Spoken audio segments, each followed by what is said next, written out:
The Lord be with you. And with your spirit. A reading from the Holy Gospel according to Luke. Glory to you, O Lord. Jesus said, "Woe to you, Pharisees! You pay tithes of mint and of rue and every garden herb, but you pay no attention to judgment and to love for God. These you should have done without overlooking the others. Woe to you, Pharisees! You love the seats of honor in synagogues and greetings in marketplaces. Woe to you! You are like unseen graves over which people unknowingly walk." Then one of the scholars of the law said to him in reply, "Teacher, by saying this, you are insulting us too." And he said, "Woe to you, scholars of the law! You impose on people burdens hard to carry, but you yourselves do not lift one finger to touch them." The Gospel of the Lord. Praise to you, Lord Jesus Christ.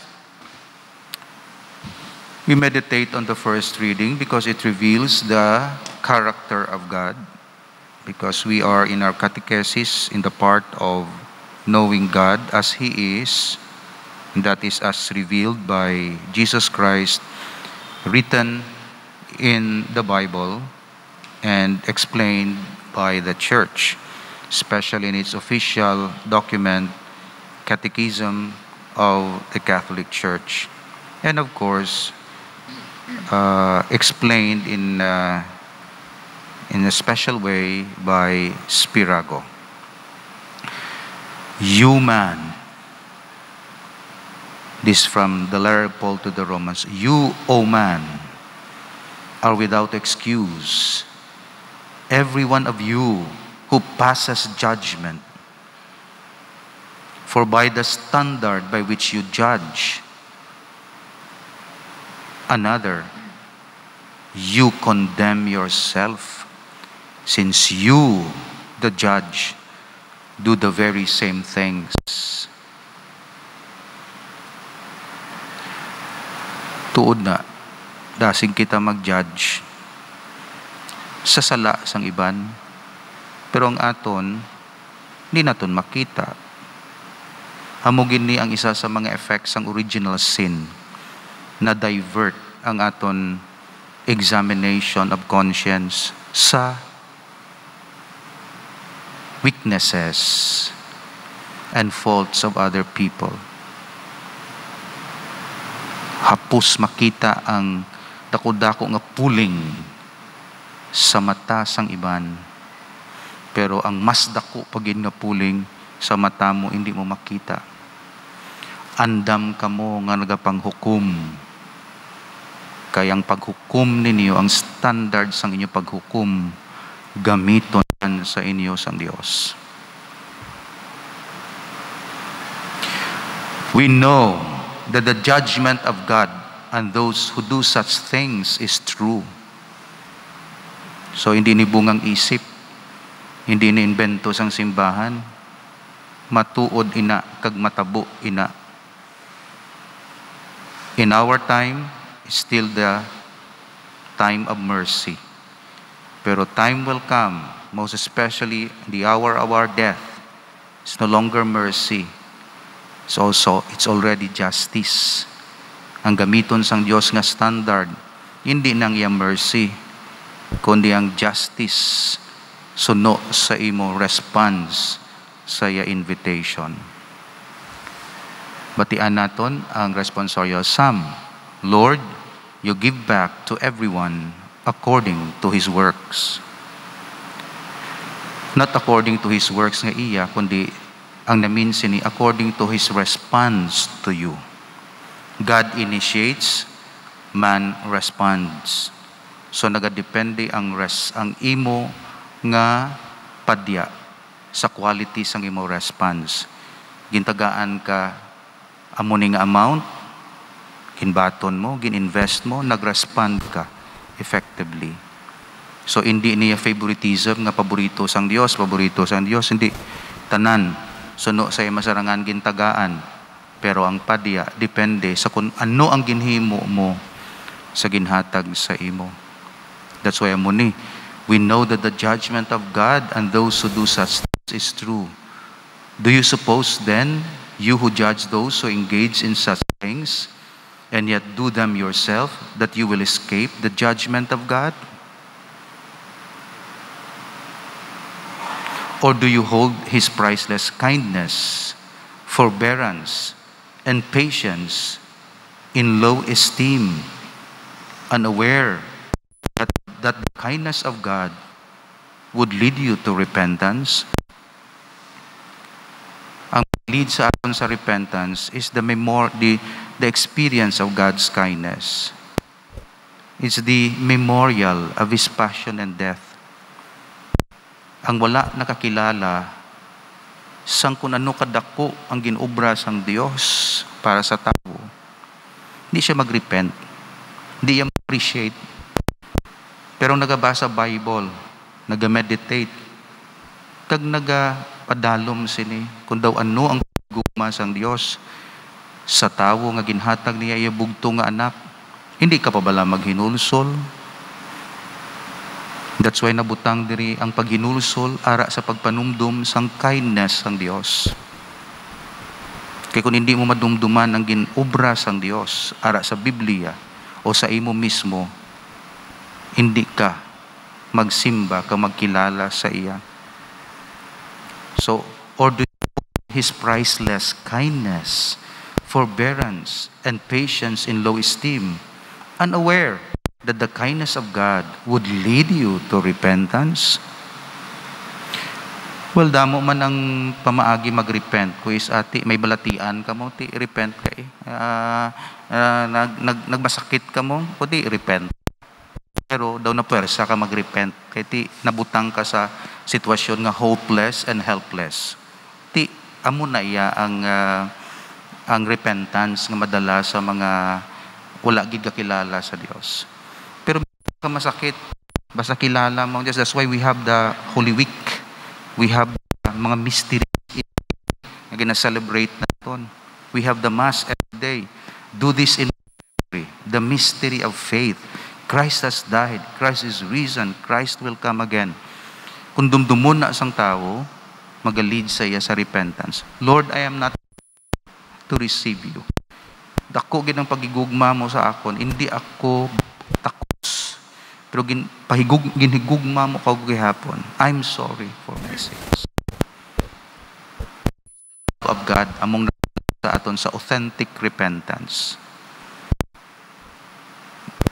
Ang hindi gid perfect repentance, punishment of hell. Nagahadlok ka tungod sang punishment of hell. Ma-repent ka man, pero negative way. Pero love of God, ma-repent ka man kay love. Pero sang bana, nadlok to sa asawa nga magano kay nadlok siya kung ano da eh. Pero kung love yang iasawa, lain ang iya repentance. Naga-repent siya sang irahan niya, siya sa asawa ya, pwede man na. Pero ma-repent siya, kay love ya iasawa, lain na yung quality. Repentance. Amuman sa Diyos. You have an impenitent heart, you are storing up wrath for yourself, for the day of wrath and revelation of the just judgment of God, who will repay everyone according to his works. To those who seek glory, honor, and immortality through perseverance in good works, but wrath and fury to those who selfishly disobey the truth and obey wickedness. Sa mo ni ang iya banquet o pagkaon, ang reward niya is eternal life. Pero, saan persevere? Sa maraton, damo nagasugod, pero hindi ka tapos. Nagsugod ka lang, di ka tapos, wala ka padya. Ang may padya, ang nag-persevere. Damo na bunyagan. Pero ang dalagan nila bilang Kristiyano, wala pa diya. Bunyagan, buha siya. Tapos siya. May padya. That's why faith in itself, hindi siya guarantee sang padya. Faith plus perseverance according to His works. Na ang works diri hindi ikaw nag-initiate, response mo ini sa grasya. Okay, so gintagaan ka mo ning amount, gin-invest mo. Amo na ang meaning sang work. Hindi nga ikaw nag-work pakadto sa Dios, kundi gintagaan ka sang grasya kag nag-respond ka, ha? Amo ginaaton pag-intindi sang work. Kay iban nga mga reliyon na wala pa mo nagabakal sang langit. No, wala ginabakal ang langit. Ga-respond ka sa ginhatag sang Dios sa imo nga grasya. So amo nang good work sa aton is a response to God's grace. But wrath and fury to those who selfishly disobey the truth and obey wickedness. Jew first and then Greek. Okay, explain naton. Hindi ni favoritism. Responsibility ini. Unahon ka para tatapos ang sunod. So tagaan ka sang pribilehiyo, tagaan ka sang grasya nga dugang. Kaya ikang responsible for the rest. Ang mga Pilipino, pag mga ibilin na lang ang grasya, no? Kamu una, kay kamong showcase. Kamu una, kay kamong mapakita kung ano ang sang iba. So it's not favoritism, it's trust. Ikaw pilipon na presidente o kung head o kung ano, ikaw first. Kay dalon mong iban palapit sa Dios. Hindi nga separate kay mong special. It's work. Ang pari amo man, ikaw ginili, serve ka. Muna yung pag-intindi natin because hierarchy is service. Honor, hindi honor, kung may honor, no? Ginhimo ka nga mong sinito, ginhimo ka, may exemplar. First, doon ka, land ka sa ban nga mga Jews. Pero pag-intindi sang first diri. First means duty. Padian mo ang dapat pinahan, padian mo ang dapat padian. Kung hindi magpena ang Diyos sa sala, o hindi siya magpadya sa maayo, hindi siya maayo nga Diyos, kaya hindi siya just. Worse, kung paboran niya ang malain, pero pinahan niya ang maayo, evil siya nga Diyos. That's parte ng, so never question the justice of God. Kaya nga kung maayo ka, ginapinahan mo kami, precisely tugod maayo siya, pinahan ka. Otherwise, kung di siya pagpinahan, He's not good. Again, tanawon gid naton ini permi, ang victory sa iya justice, sa iya mercy, sa iya generosity. Halin ina sa love mismo. Kung magtupa na sa imol, generosity ina. Kung ang love niya matupa sa sinner, justice ina. So the same na nga power. Pero depende kung anong tupaan niya, kag anong manifestation, depende sa disposition of the heart. That's why, sa mga damo sala, so to say, kaladlukan ng Diyos. Pero sa may mga damo sala, mercy man ng Diyos. Sa Agustin, damo sala. Pero why siya nadlok sa Diyos? Primero lang nadlok siya. Pero sa ulihi, merciful ang God. Okay. So depende na. Pero the same na love. Beauty, order, perfection, first cause, last cause, Savior, Redeemer, ano pa, Mediator. Tanan na halin na sa love of God. Hindi mo pag-interpretahon ng i-action nga hindi halin sa love. Kaya kung interpretahon mo nga hindi sa halin sa iya love, kontrahon mo siya. Nga ginapinahan mo ko, kay wala ka kakilala nga out of love na. Pero sang father bala, nga pinahan mo ang bata, out of love na, hindi na revenge. Pero kung kwaon mo ang love dira, evil ang Diyos. Kaya di mo naintindihan nga halin sa iya love mo. That's why importante na God is love. Kagtanan nga ginapanghimo iya sina out of love na, hindi lang naton mahangpan. That's why gina-explain siya. Pero out of love na. Justice siya, out of love na. Punishment siya sa sinner, out of love na. Impyerno is even out of love. Out of respect. O kung di ka nakasakon, tagaan ta ka lugar kung din ka.